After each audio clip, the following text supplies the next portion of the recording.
Olá, seja bem-vindo às redes sociais da Igreja do Coração. Seja bem-vindo ao igrejadocoração.com. É sempre uma honra, um prazer, um privilégio estar com você estudando a palavra do nosso Deus.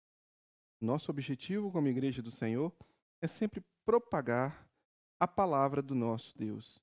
E quando você se conecta às nossas redes sociais, quando você se conecta virtualmente à Igreja do Coração, a nossa intenção, o nosso interesse é que você possa compreender a Sagrada Escritura, possa se alimentar dela, digeri-la e aplicá-la em sua própria vida e em sua família.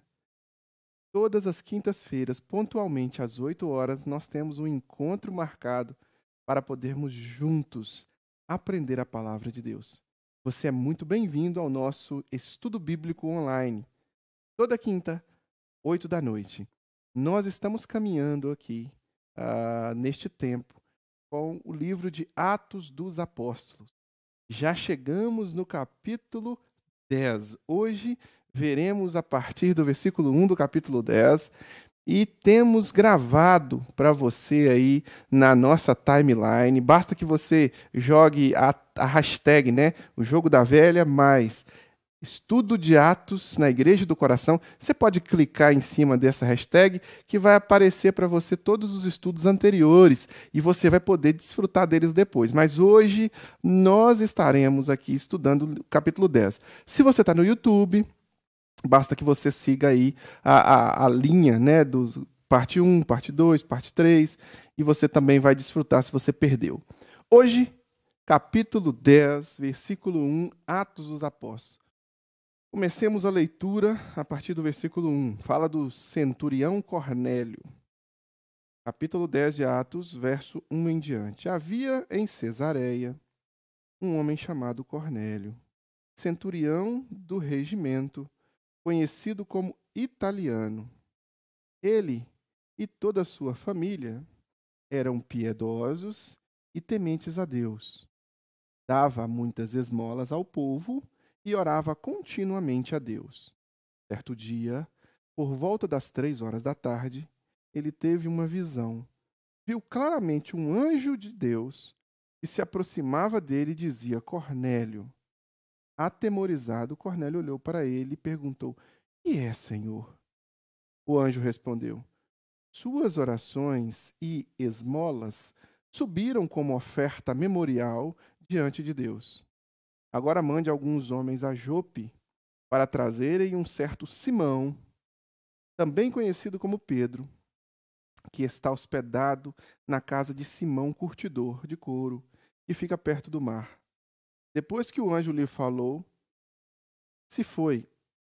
Cornélio chamou 2 dos seus servos e um soldado piedoso dentre os seus auxiliares e, contando-lhes tudo o que tinha acontecido, enviou-os a Jope. Vamos fazer aqui uma pequena pausa para a gente entender o contexto do que havia acontecido aqui com Cornélio. Você se lembra que na semana passada, Pedro havia feito aqueles milagres e prodígios ali em Lida, ele tinha realizado em Sarona, ele havia feito grandes prodígios, ele havia curado uma pessoa e havia ressuscitado outra. Isso se espalhou por aí. E no final do texto, no final do nosso estudo, nós vimos que Pedro estava dormindo, foi pousar na casa de Simão Curtidor.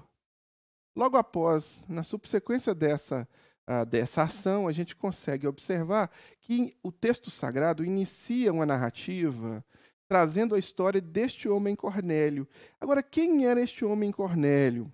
O texto bíblico nos informa que ele era um centurião do regimento conhecido como italiano. Então, ele não era alguém oriundo do povo hebreu. Ele não era um judeu, pelo menos de nascimento, não. Então, aqui nós vemos um homem que era considerado gentil, que era considerado alguém que não fazia parte do reino de Deus. Este homem, este Cornélio, ele, de certa forma, na cabeça dos religiosos da época, na cabeça dos sacerdotes, na cabeça dos judeus, este Cornélio não era alguém que herdaria o reino de Deus. Não era alguém digno de nem receber a mensagem do reino de Deus. Olha para você ver como que era o nível de compreensão da cosmovisão desta época do povo de Deus. Eles só anunciavam o evangelho de Jesus Cristo àqueles que eram o povo da promessa, aqueles que eram, de fato, oriundos de uma das 12 tribos. Ou você era judeu ou você era gentil. Se você fosse gentil, você não receberia a mensagem do evangelho de Jesus. Na cabeça dos apóstolos era isso que residia. Eles estavam com isso agarrados em sua mente. Talvez por causa do separatismo mesmo, talvez por causa do excesso de zelo, talvez por causa de N situações que eles viviam. Uma compreensão errada, talvez, de um ensino de Jesus, né? Jesus ensinou tantas vezes que eles deviam ir por todo mundo e pregar o evangelho a toda criatura. Jesus ensinou que eles seriam revestidos de poder para testemunhar em Jerusalém, Judéia, Samaria e até os confins da terra. Mas ainda assim, talvez eles tenham entendido, quando Jesus estrategicamente os orienta a ir levar o evangelho às ovelhas perdidas da casa de Israel. Talvez eles levem essa parte tão assim rigorosas e não entendem que aquilo era uma estratégia de Jesus e acham que para pregar o evangelho deveria ser só o povo hebreu. Isso começa a mudar aqui neste contexto. Lembre-se bem, uma primeira mudança já ocorre lá atrás, quando Estevão, nós vimos isso, quando Estevão é apedrejado. Jesus tinha dito que eles iriam pregar em Jerusalém, Judéia, Samaria, até os confins da terra. Mas o que eles fizeram? Começaram a se aglomerar e a crescer somente em Jerusalém. Houve uma grande perseguição, ali Estevão é assassinado, é morto a pedradas, e Estevão, um dos primeiros mártires ali da igreja, né? Jesus não é um mártir da igreja. Jesus ele morre pela humanidade, tem outra dinâmica, ele não é mártir. Mas Estevão, um dos mártires da igreja, ele morre e aí a igreja começa a ser perseguida e se espalha. Agora, neste momento, a gente vê aqui que o texto sagrado começa com a vida de um gentil, possivelmente um gentil convertido ao judaísmo. Possivelmente um gentil que tinha ali as práticas de adoração a Deus herdadas ou influenciadas da cultura judaica, da cultura hebraica. Porque era um homem que continha em sua vida uma devoção espiritual advinda da cosmovisão judaica. Ele adorava a Deus. Ele tinha uma cultura monoteísta. Os judeus são chamados monoteístas puros. Só um Deus. Então essa era a visão do judeu e essa era a visão do Cornélio. Cornélio se identificava em adoração a Deus. Ele não era de nascimento, judeu de nascimento, ele era um italiano, né? Ali ele era um centurião e ele e sua família, eles eram piedosos. O texto informa que eles eram piedosos e eram tementes a Deus. Então, existem características aqui que não estão batendo com ser um ímpio, com ser um gentil, né? Apesar de ser de nascimento. E aqui a gente tem que entender que existe uma diferença, e às vezes na cosmovisão judaica, hebraica, não. Você nasce judeu e você opta por ser judeu. Judeu de nacionalidade e judeu de religião. Então, ele está ali mais ou menos 3 horas da tarde e tem uma visão. Ele tem, Cornélio, um homem piedoso, um homem temente a Deus, tem uma visão. Esta visão, ela fica clara para ele, aparece um anjo do Senhor, e eu preciso que você entenda que todas as vezes que fala anjo de Deus, a gente sempre tem uma ideia de que parece que é aqueles homenzinhos pequenininhos, ou com asas, e não é bem assim. A palavra angelos, ou anjo, quer dizer mensageiro, ou seja, vem até ele um mensageiro de Deus, possivelmente em forma humana mesmo, normal, natural, e chega para ele. A gente não tem a ideia de como seria esse anjo real aqui, mas possivelmente em forma humana, e diz para ele, olha, Cornélio, né, ele chama pelo nome, e Cornélio fica atemorizado ali no meio daquela visão que ele está tendo, e pergunta quem ele é. Quem és tu? Quem és, Senhor? Né, no versículo 4. Né? E aí o anjo fala que as orações e esmolas de Cornélio, ou seja, o desprendimento de Cornélio, o altruísmo de Cornélio e também as orações de Cornélio chegaram ao Senhor. Né? O anjo respondeu: suas orações e esmolas subiram como oferta memorial diante de Deus. Então, aqui há a clareza do amor de Deus derramado sobre todos. E muitos religiosos, às vezes, se consideram exclusivistas da mensagem de Deus, exclusivistas também do amor de Deus. Eles podem portar a mensagem, e o texto sagrado traz-lhes a verdade, mas é só.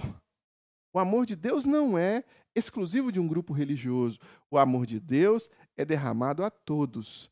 João 3,16 diz: porque Deus amou o mundo de tal maneira que deu seu Filho unigênito para que todo aquele que nele crê não pereça, mas tenha vida eterna.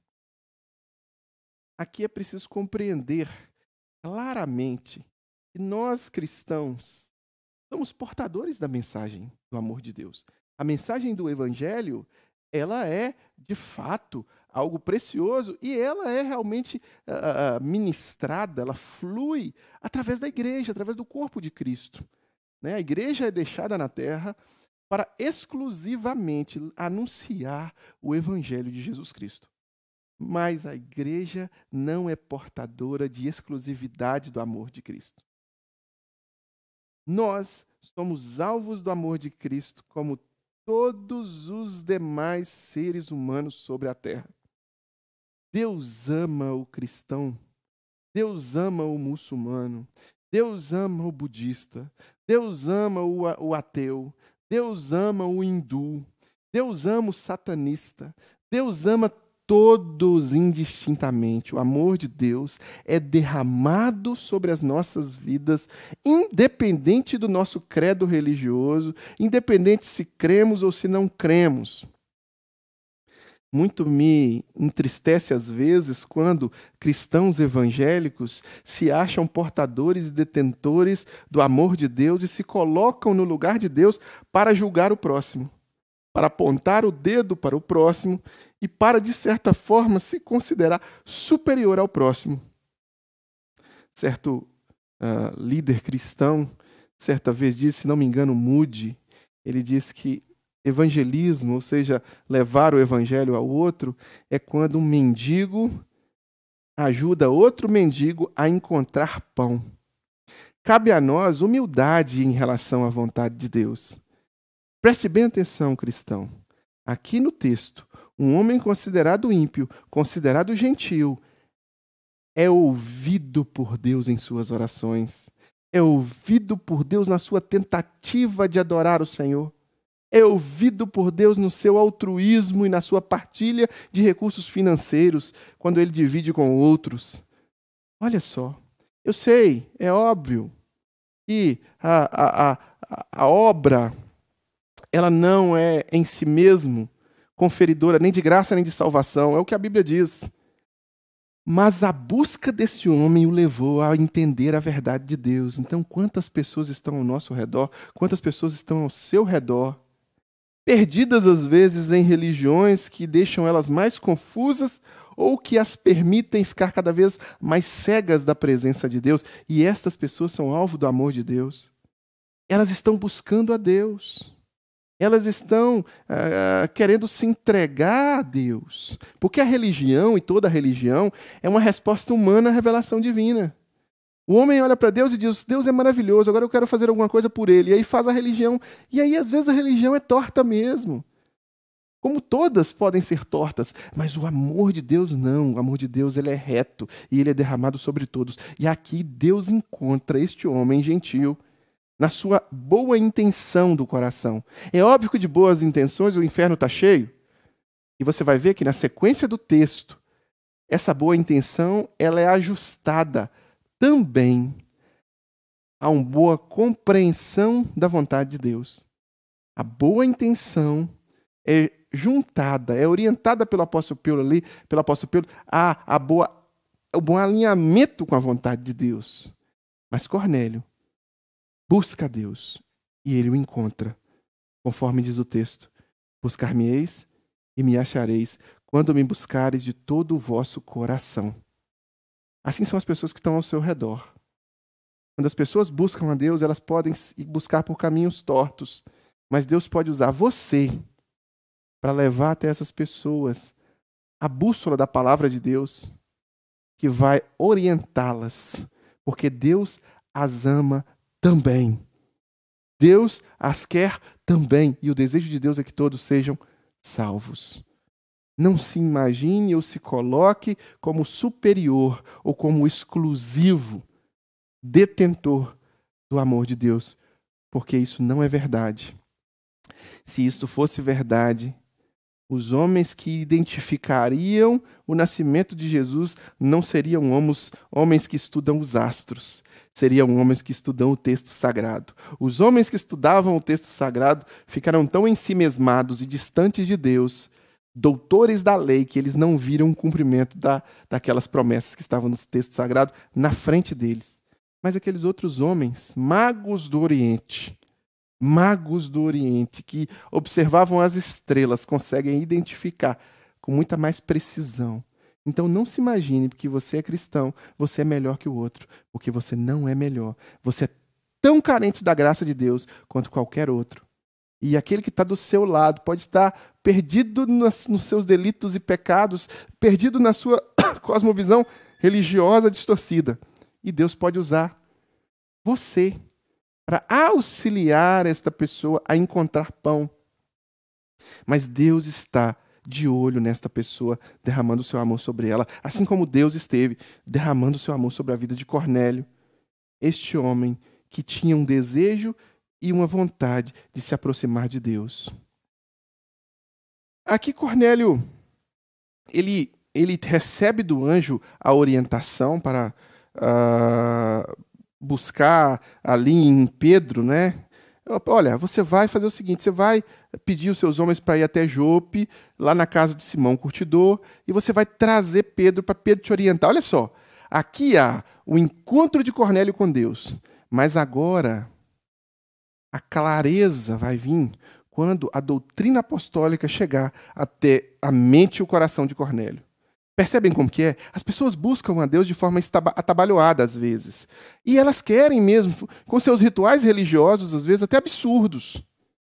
E aí Deus vai ao encontro delas, as atrai para si, e depois quer endireitar as veredas delas, quer orientá-las a seguir o caminho da palavra de Deus. E aí ele usa a igreja. Aí ele usa agora o apóstolo para ir até Cornélio e orientar Cornélio. No versículo 10 em diante... Perdão. Neste momento não acontece isso de imediato. Acontece o destacamento ali daqueles homens para que eles vão até a casa de Simão Curtidor, numa outra cidade, para buscar Pedro. E aí o texto continua fazendo um recorte de como Pedro está lá, naquela espera, naquela expectativa na casa de Simão Curtidor. Versículo 9, vamos continuar na leitura do texto sagrado. Versículo 9 do capítulo 10. No dia seguinte, por volta do meio-dia, enquanto eles viajavam e se aproximavam da cidade, Pedro subiu ao terraço para orar. Tendo fome, queria comer. Enquanto a refeição estava sendo preparada, ele caiu em êxtase.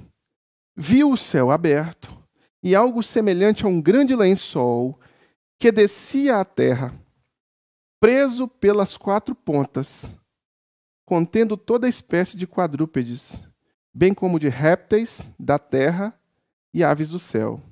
Então uma voz lhes disse: Levante-se, Pedro, mate e coma. Mas Pedro respondeu: De modo nenhum, Senhor. Jamais eu comi algo impuro ou imundo.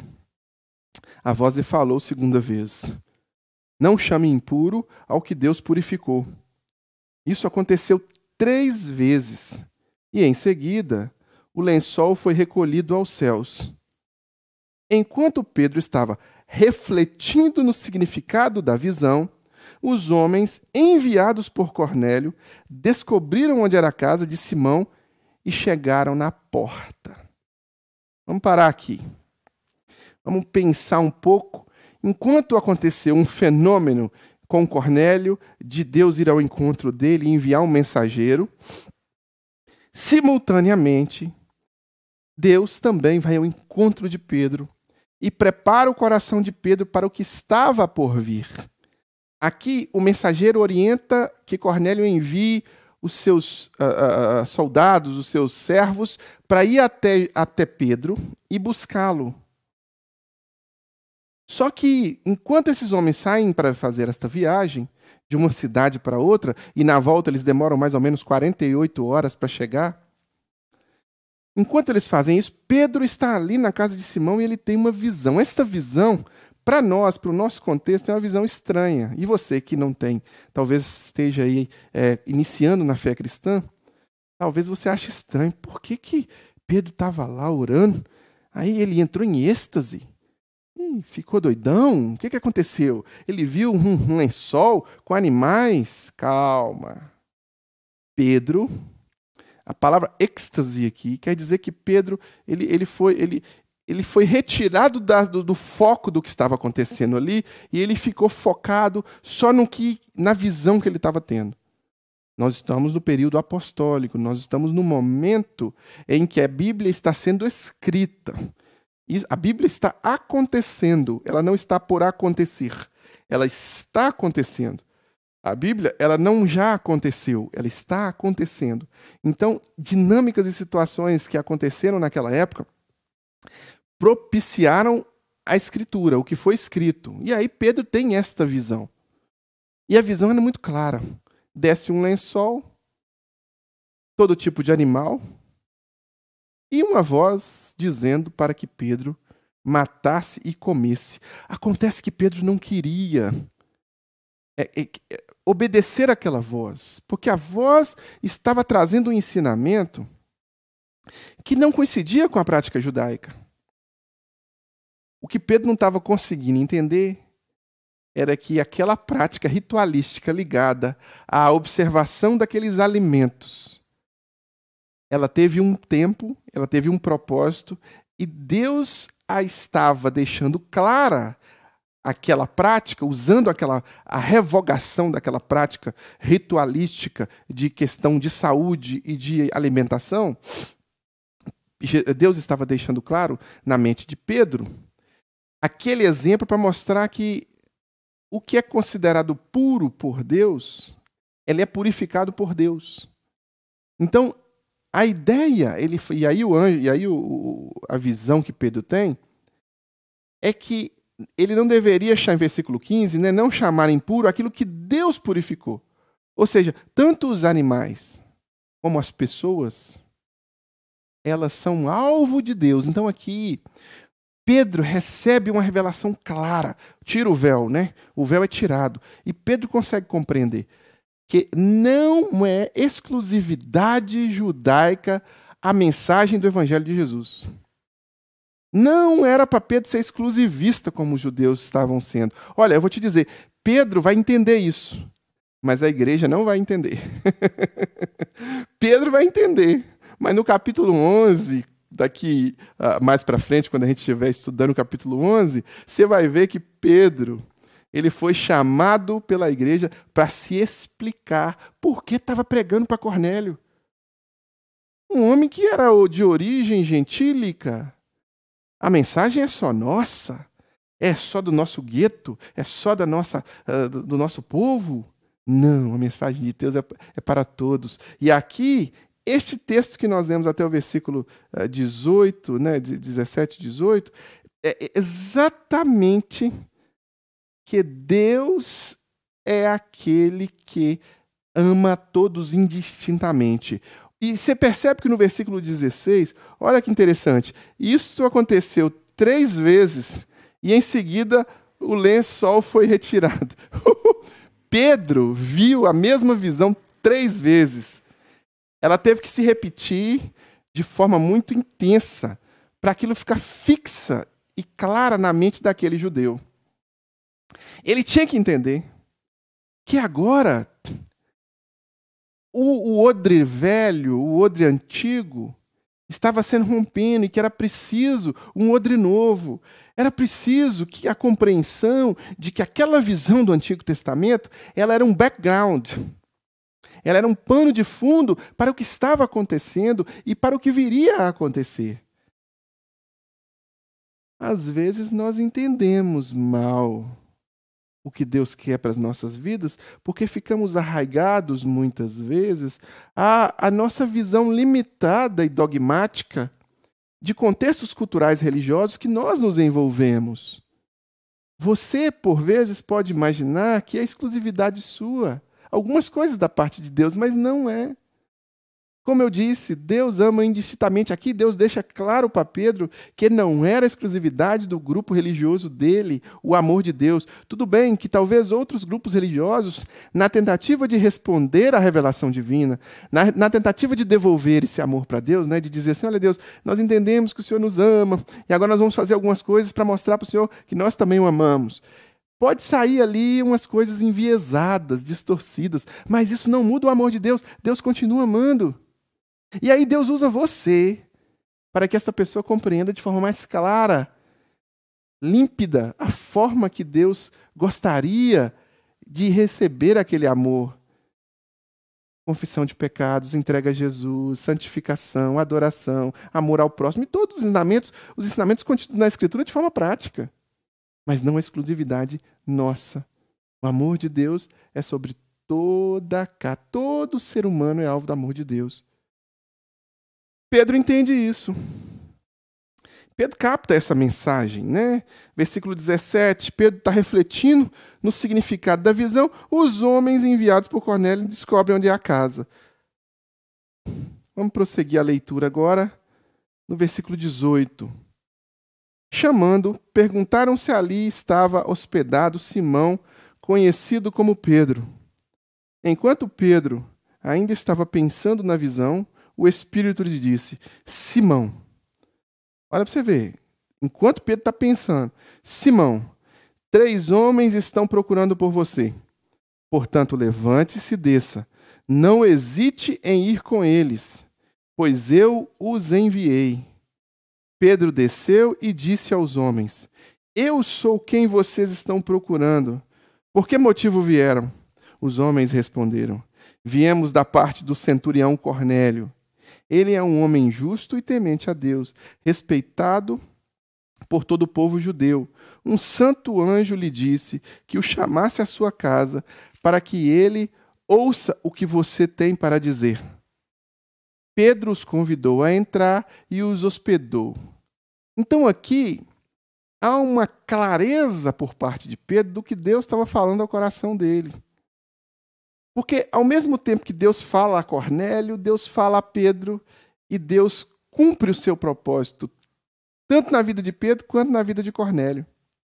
Este cumprimento de propósito na vida de Cornélio, nós vamos ler no texto depois, na semana que vem. Mas enquanto não chegamos nesse cumprimento de Pedro na vida de Cornélio, o que nós podemos observar aqui é que houve clareza. Deus se revelou a Pedro e Pedro não se agarrou ali em não entender a vontade de Deus. Pedro compreendeu e o Espírito Santo deu discernimento para que ele compreendesse e ele, enquanto refletia, reflexão, pensamento, sabe? Intelecto, amar a Deus com entendimento. Enquanto Pedro refletia, os homens chegam e Deus fala, olha, vai lá, porque esses homens estão na porta. Pedro vai até estes homens. Pedro questiona estes homens, né? Ele diz, eu sou vocês quem vocês estão procurando, por que vocês vieram? E esses homens explicam a visão que Cornélio teve e explicam para Pedro que Deus tinha um propósito na casa de Cornélio e que Pedro era parte daquele propósito. E aí Pedro compreende aquilo, convida os homens para entrar em sua casa e convida os homens para hospedar-se com ele. Compreender a vontade de Deus é algo desafiador para os cristãos. E para compreender a vontade de Deus, óbvio que nós estamos observando aqui a vida de um apóstolo em que o anjo falava diretamente a ele. Mas hoje também Deus fala diretamente a você, através da vida deste apóstolo. A doutrina apostólica trouxe o registro do Novo Testamento e o texto sagrado fala diretamente aos nossos corações. E nós somos alvo da vontade de Deus e da fala de Deus, da revelação de Deus. Aqui está a revelação, a palavra de Deus revelada para o nosso coração. E Deus usa pessoas para que essa palavra chegue ao nosso coração. E quando ela chega ao nosso coração e nós a aceitamos e nós nos comprometemos com ela, nós somos portadores dessa palavra. E a levamos para outras pessoas que ainda não a têm. E aí vai esta corrente do bem. Um levando o evangelho ao outro. Um compartilhando o amor de Deus ao outro, sem egoísmo, sem egocentrismo, sem ufanismo espiritual, sem se considerar superior aos outros. O desejo de Deus é que nós, cristãos, possamos crescer na graça, no conhecimento, no amor de Deus, mas que outras pessoas também sejam abençoados e sejam também alvos desta mensagem que impacta nossas vidas, que transforma as nossas vidas. Então, o desafio nosso diante de uma passagem tão expressiva e bela como essa é de estarmos atentos à vontade de Deus. Estar atento à vontade de Deus é um desafio no mundo perdido. Estar atento à vontade de Deus é o meu e o seu desafio. E aí? Será que você é um Cornélio? Será que Deus está falando ao seu coração? Você está buscando por Deus, você está investigando, você está querendo ir, e às vezes Deus já até falou, mas talvez você não está dando outros passos. Se você é um Cornélio, meu querido, minha querida, dê mais, continue, prossiga. Ouça o que Deus tem e dê os passos. Continue dando passos de fé na sua vida e cresça, se comprometa com Jesus, continue, faça o que Cornélio fez. Na semana que vem nós vamos ver o que aconteceu na vida na casa de Cornélio, mas faça o que Cornélio fez, se entregue a Jesus, comprometa-se com Jesus, seja batizado em nome de Jesus, seja batizado com o Espírito Santo, você sabe, se envolva no reino de Deus. Não desperdice a oportunidade que Deus está te dando, você o está procurando e Deus está encontrando você. Buscar-me-eis e me achareis quando me buscareis de todo o vosso coração. Agora, se você é como Pedro, que já se encontrou com Jesus, que já tem ali a palavra, que já conhece a palavra, entenda. Deus quer espalhar essa palavra através da sua vida. Deus quer se fazer conhecido e o evangelho vai ser pregado através da sua vida. E o apóstolo Paulo questiona, né? Como ouvirão se não há quem pregue?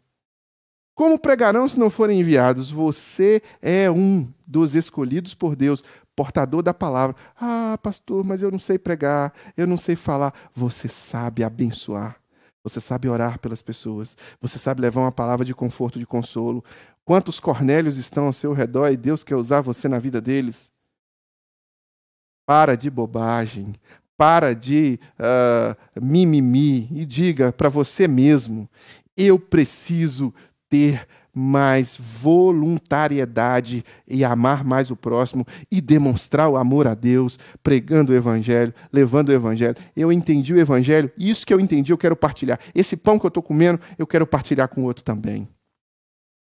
Tome essa decisão na sua vida e seja um instrumento de Deus para levar os Cornélios que te cercam a palavra do nosso Deus. Nós estamos encerrando, e nós vamos encerrar, como sempre fazemos, todos os domingos, com uma oração pelas nossas famílias. Mas antes eu quero te lembrar que existem formas de você se conectar mais à nossa igreja, e com isso, o nosso interesse é que você se conecte mais a Deus. Nós temos reuniões a cada domingo, às 18 horas, no templo, na Avenida Dom José Gaspar, número 185, bairro Coração Eucarístico, em Belo Horizonte. Todo domingo, 18 horas, nos reunimos para adorar a Deus com cânticos, com louvores e para ouvir a mensagem de Deus. Se você está distante da Grande Belo Horizonte e você não consegue se deslocar e vir até aqui, você pode acompanhar ao vivo, em tempo real, ali, a partir das 18h20, mais ou menos. 18h20, 18h23, a gente começa a transmissão ao vivo. Fazemos assim para que o YouTube e as redes sociais não bloqueiem o vídeo quando a gente transmitir. Por isso que nós não transmitimos o louvor, transmitimos somente a mensagem. Então, você vai participar conosco às 18h20, 18h24, no que nós chamamos de refletir online. Vamos refletir juntos na palavra de Deus. Toda quinta-feira, 8 horas, estamos aqui. Todo domingo, 9 da manhã, também ao vivo, Escola Bíblica Dominical. Basta você se conectar às nossas redes sociais. E se você quiser também, não só ser abençoado, mas também abençoar, e também ser abençoado com o voluntário, como Cornélio era, né? Com o altruísmo e com o compartilhar de Deus, do que Deus coloca em sua vida, e quer entregar seus dízimos e suas ofertas, nós vamos disponibilizar para você também aí, está aí na sua tela, a forma de você trazer a sua contribuição. Tudo hoje a gente encara uma dinâmica financeira, né? Então a gente precisa pagar a estrutura da igreja, a gente precisa pagar as cestas básicas, as ofertas, a dinâmica que nós fazemos. Então tudo hoje envolve recurso financeiro. Então toda instituição tem os seus contribuintes dessa instituição, as associações, os times de futebol. A igreja também é assim. A igreja ela é movimentada financeiramente através dos dízimos e das ofertas, e você tem a oportunidade de compartilhar. E se você está apenas ouvindo este áudio e não está tendo acesso à tela, você está aí no Spotify ouvindo este áudio, eu te convido a ir na página da Igreja do Coração depois, e lá na descrição lá da página vai ter a forma, o banco, vai estar tudo lá para você contribuir conosco através de uma transferência bancária. É isso, meu querido, minha querida. O desejo de Deus é que todos nós estejamos conectados, crescendo espiritualmente. Semana que vem, vamos ver o que aconteceu. O que aconteceu depois que Pedro saiu e foi em direção à casa de Cornélio. Agora eu quero orar por você, interceder pela sua família, e depois nós estaremos despedidos. Pai, em nome de Jesus, nós somos gratos porque os teus servos agora, do outro lado da tela, conectam-se comigo através da oração. E nós oramos pedindo ao Senhor as tuas mais ricas bênçãos sobre a vida de cada família aqui representada. Que o Senhor os abençoe e os guarde. Que o Senhor seja com cada um deles. Que o Senhor, ó Deus, repreenda toda ação maligna contra esta família e proteja esta família da tua presença. Em nome de Jesus, Deus, aproxime cada vez mais essa pessoa do Senhor pelo convencimento. Do mesmo jeito que o Senhor foi até Cornélio, que o Senhor vá de forma poderosa e transformadora até esse coração que agora se conecta conosco. Em nome de Jesus. Amém e amém. Deus te abençoe, que Deus seja com você. Até nosso próximo encontro.